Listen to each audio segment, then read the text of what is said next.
Great, hi everyone. Let's just go to the next slide here. And this is a slide from the IEA that people use to point to all the progress we're making on climate, because that yellow line going up is solar energy, solar electricity generation. And you can see in 2027 it crosses coal. So this is great. More solar energy than coal.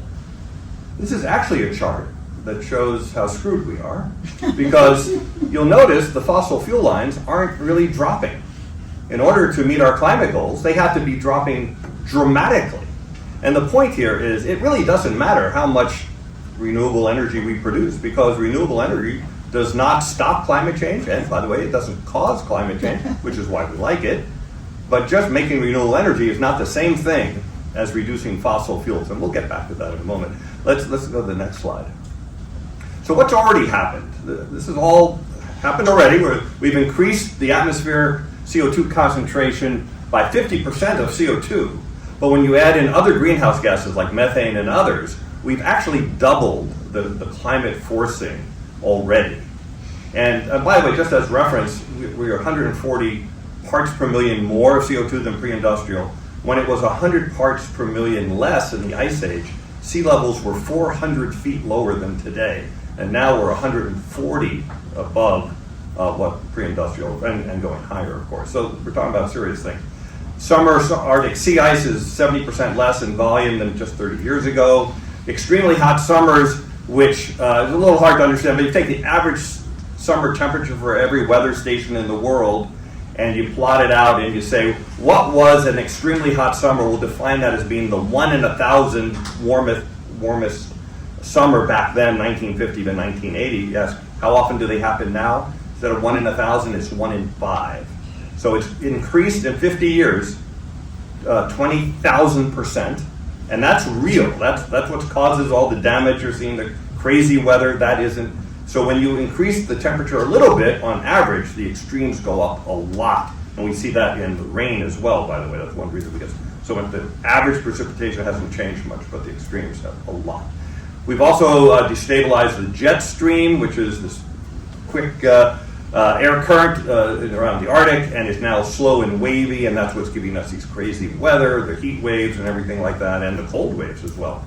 And then, of course, we're all seeing the increased heat waves, droughts, floods, fires, and all this is real. Of course, we always had those things before, but now they're happening more often and they're more intense. So the next slide, please.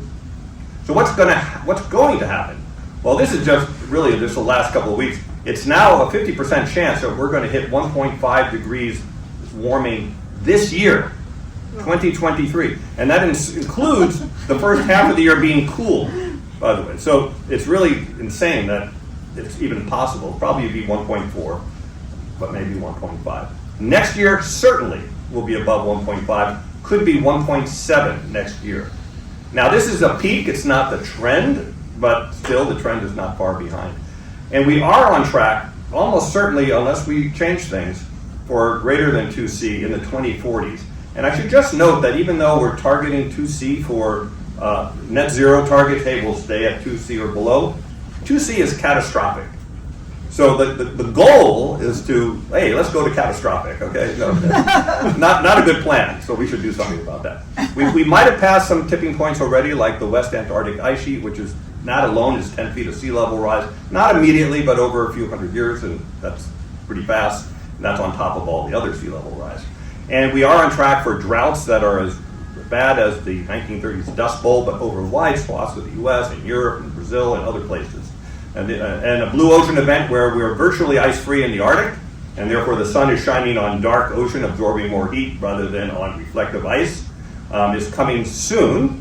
It's taken longer than we actually thought in that particular case, but we are on track for that in the next decade or two or something like that. And that's a really important thing, because it really messes up the whole temperature control of the Earth. So let's go to the next one. Now, the one this got a little bit of publicity a few months ago, and then it kind of dropped off the face of the Earth there. This is one that scares me the most. The AMOC is the Atlantic Meridiano Overturning Circulation. You can think of it as the Gulf Stream. The Gulf Stream is part of it. It's not really the Gulf Stream, but it's part of it. It's the ocean conveyor belt that brings heat from the tropics up to Europe, and it's what makes Europe a pleasant place to live, rather than being like the temperature of like upper mid-Canada, for example. And however, it's been slowing down over the last 50 years, about 15, 20% slowdown, and that it slows down because of fresh water coming from Greenland, melting of Greenland and Arctic. And that it's a sort of a fresh water, salty water, heat, cool conveyor belt. And the IPCC said, don't worry about it. It's not going to shut down for at least 100 years. But the recent research from a couple of months ago says, no, they actually did their models wrong. They don't reflect today's temperatures. And when you correct the models to reflect today, you see that the AMOC shuts down really quickly in 20 or 30 years. As soon as 2 years from now, the latest they put it as 2095. But the interesting thing is they said they expect it to shut down. This is not one of those, well, it might. It's saying that what we should expect is that it will shut down. Let's talk about what happens if it shuts down. The next slide.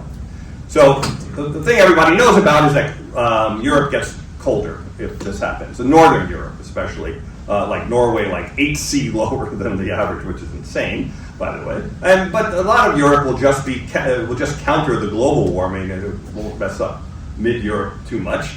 But that's not really the problem. The problem is that because of temperature differentials, we'll see storms stronger than we've ever seen, like ever. That's what Jim Hansen calls the storms of my grandchildren. That's the name of one of his books. We'll also see an extra meter of sea level, up to 2 to 3 feet of sea level rise along the U.S. East Coast right here, because of all that water that was being pushed to Europe is no longer being pushed there, and it sloshes back. And that's not regular sea level rise. That's on top of regular sea level rise. And perhaps the worst thing is that it will, instead of having all this sort of warm water that creates a lot of rain coming to the northern hemisphere, it's going to stay down in the southern hemisphere. And all of the northern hemisphere will see less rainfall, about 1 foot a year less, which impacts agriculture productivity. The one country I could look up specifically said the UK would lose 2/3 of its arable land with that alone. Impacts on the Amazon, monsoons, droughts in Africa, just lots of bad stuff. And one of the other really bad things is that the warm water that was going to Europe will hang around the Southern Ocean, warming up Antarctica, accelerating the melt of Antarctica, leading to several meters of sea level rise by the end of the century. And by the way, this is not, once it shuts down, you can't start it again. So it's like a major tipping point. Let's look at the next slide. And this is what Florida looks like with several meters of sea level rise. And that's this century, possibly, if this happens. This was supposed to be next century, but it could be this century. Next slide.